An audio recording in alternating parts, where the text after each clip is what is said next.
I have a difficult time with watching Spo coach. I just do. I'm having a difficult time with him. And Mars, I know Is you're this a the numbers guy. Kel'el Ware thing? Is this the Kel'el Ware thing Like, what again? are we doing with this kid, Mars? What are we doing with him? I don't understand. What are we doing with him? What's the plan? And I've heard in the past, and I've actually heard this on record, where Spo will do something to sacrifice a game to later on when we get later on in the season or in the playoffs, so it could work. Like he'll draw up a play. I don't think he's doing it to intentionally lose. I'm not going to say that, but he'll do something and it'll ultimately sacrifice the game to see if it works. And then later on, he'll use it again, like basically switch it up. But I think that he's screwing with this kid, man. He's going to end up screwing him up. I do. I think he's going to end up screwing up this kid. And Miles, you've said this to me countless times, what the numbers say. And the numbers say when he's on the floor with Bam, they're not as good. Maybe that's a coaching thing. Maybe that's a coaching thing because when you have a rim protector like him, I can appreciate the motor. I can appreciate that he doesn't play hard all the time. But when you got a rim protector like him, when you got a rebounder like him, when you got a transition big like him who gets up and down the floor like he does, when you got a finisher at the rim, there has to be ways. We have to find better ways in order for this team to be better. And we got to find ways where he can be on the floor for a significant amount of minutes. There's no reason why he shouldn't play in the entire second half. There's no way. I don't know. I mean, I would argue Coach Spo has shown enough for where you should trust him more than Kel'el Ware in his decision making. But I don't know. The numbers say Kel'el Ware is not that good of a rim protector either. So I don't know. It depends. I feel like he's been a bit harsh with Kel'el Ware in terms of his treatment of him, especially compared to other young players. So maybe that's because he holds him to a higher standard. So he's trying to like expect the highest level of performance from Kel'el Ware in comparison to like the younger players who maybe aren't as good, whether that's like a Jovic or a Larson or whatever, or he genuinely thinks the errors that Kel'el Ware makes or the mental lapses are that damaging that he actually can't play him. I listened to some of the interviews because like Heat fans on Twitter are very demonstrative of their disagreement with this Kel'el Ware treatment. And every time I hear Coach Spo talk about him, it sounds like he just doesn't like him. Like he's just not his type of player. Yeah. And then if that's the case, then it could be a Kuminga situation where like there is talent there, but it's not being actualized or realized in this system with this coach. And maybe it is just best for everyone if there's a change of scenery. I don't know, because all the numbers do say that they're better without him. Yep. But also my eye test can tell me if a team can't grab a rebound, put your best rebounder on the floor. That's just logical. Yeah. So I think there's truth to both sides. I think Coach Spo isn't just benching him to bench him, but I also think that Kel'el Ware should be on the floor more, especially in games where they're like getting killed on the glass. It just makes sense. So I feel like it might be a Kuminga situation where they might need to just separate. Which leads me also to my next point, which is coaches screw players up. And I don't think that we talk about this nearly as much as we should. As good as players are, the system, which I hear all the time about the system being why a player is as good as he is. Well, that's part of being a great player, being put in a system that's conducive to your skill set. And if you're playing for a coach who doesn't value you in what you do, he's going to screw you up.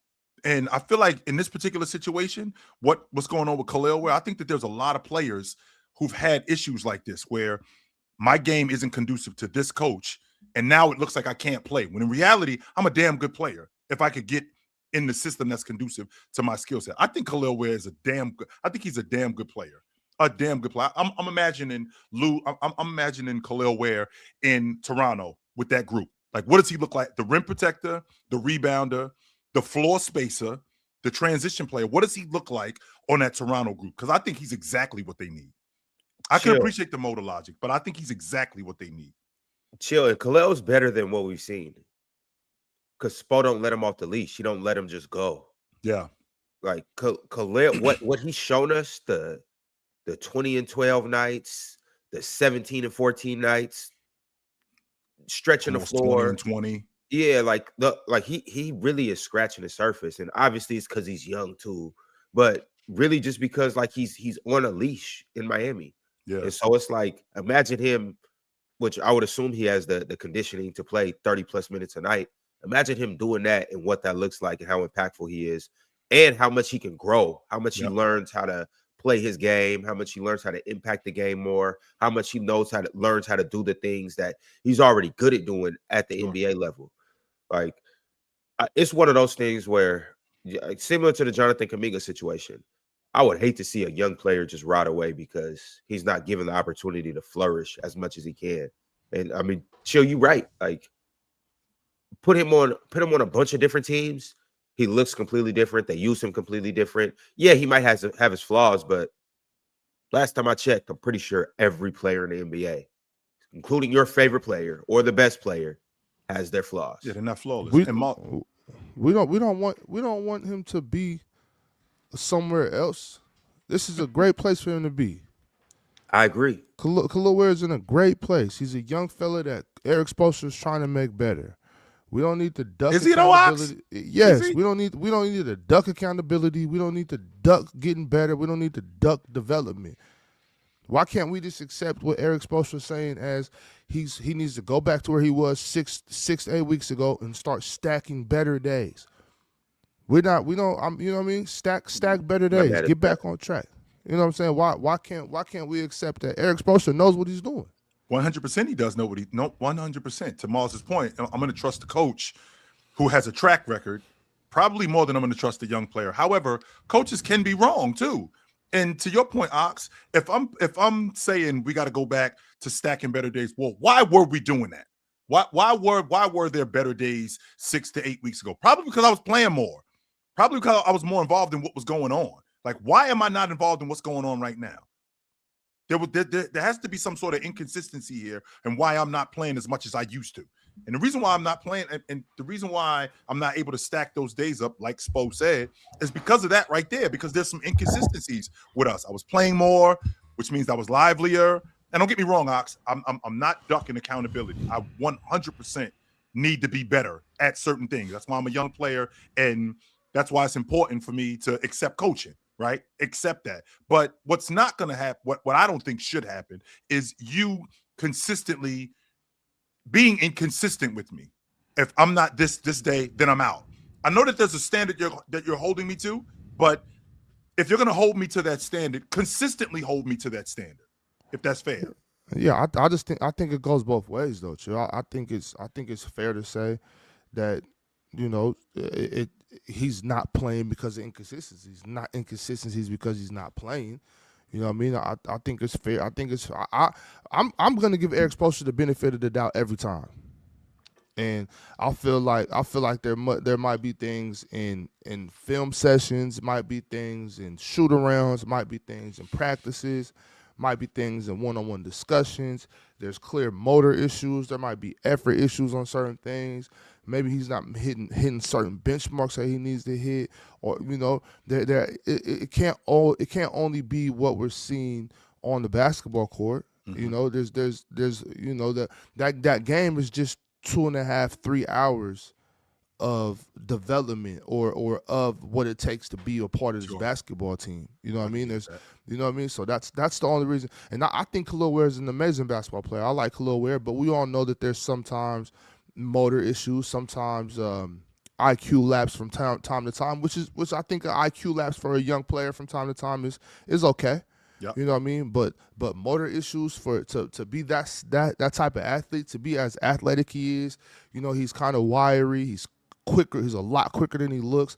That when you have a motor issue, unless it's like a medical thing, I don't know, I just think it's inexcusable. You know what I mean? If it's an effort thing, then that's completely inexcusable. Which I'm not saying that he's not giving effort. I'm just saying we've seen some lapses for Kel'el, and I have to give Erik Spoelstra the benefit of the doubt. I don't think he's trying to sabotage Kel'el Ware. I think he's trying to make him a better player. And I hope Kel'el Ware is not getting upset. I hope he's, you know, Well, he is getting upset, but I know. I hope, I know he's, what not, you, hope, he, I hope know. he's not losing confidence in himself. I hope that he's accepting coaching. I hope that he's you know, I hope he's embracing adversity, and I hope he's trying to get better, because I think he has a bright future, and I hope he lets Erik Spoelstra develop and coach him, you know. That's what my issue is, though, Ox. Like, what is the plan exactly? Because Discouraged. Thanks, Quan. That's my issue, Ox, because I'm wondering what exactly is the plan. I can appreciate you holding me to a specific standard. All right, I get that part. And when I'm not living up to that, you holding me accountable. This is what I expect from you. No doubt about that. With that being said, though, Ox, when he is on the floor, he is producing. So we have coaches who have changed systems because players are this good. We have coaches who've tweaked systems because players don't really get it, and they've dumbed it down for this said player, i.e., the kid that used to play for the Knicks that's now in Indiana. Maybe Toppin. And what they did was, you know, we basically told him, you don't have to do nearly as much as you did in the past, and it worked for him. I feel like with Kel'el Ware, the standard that Erik Spoelstra is holding him to, if you see me as a certain type of player, and you want me to be that, and if I'm doing that, can we stick to what's helping me do that? We shouldn't have games where I ain't playing a whole half, especially when we're playing in the Eastern Conference against a really good team, a playoff team. We shouldn't have games like that. Yo, I'm about to step in, fellas. Ox, I agree with both of you guys. I think Kel'el should play more, but at the same time, I think coaching and accountability, especially for a 21-year-old, is the highest level that a kid should be held to. I think accountability and hard coaching, I don't think that doesn't hurt anybody, especially in your second year. But he almost is averaging a double-double in 24 minutes. So it's obviously, we know it's a ton of potential there. We'll just have to see how the situation goes. It's the panel. Religion get built on cam. Where the check throw smoke and the hoes go ham. You ain't never seen hoops out here did raw. Every take got weight, every night we drop. This that barbershop. Courtside, worldwide tone. Welcome to the only show that really feel like numbers jumping like the score.